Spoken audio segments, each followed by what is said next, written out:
इस परिंदे का कहानी शुरू होता है 25 मई 2025 को।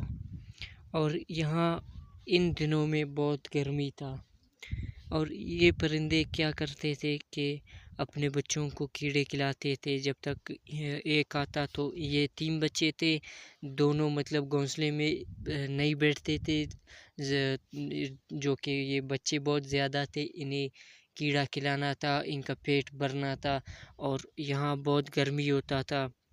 मतलब कि इस घोंसले को मैंने क्या किया, साए में रखा, मतलब कि घोंसले को नहीं हटाया, यहाँ एक साया बनाया। तो उधर ये बच्चे बहुत बड़े हो गए और फिर घोंसले को छोड़कर चले गए। और ये जो परिंदे देख रहे हैं ये जोलाई के हैं। और आप अगर हमारे चैनल पर नए हैं तो चैनल को सब्सक्राइब करें। मिलते हैं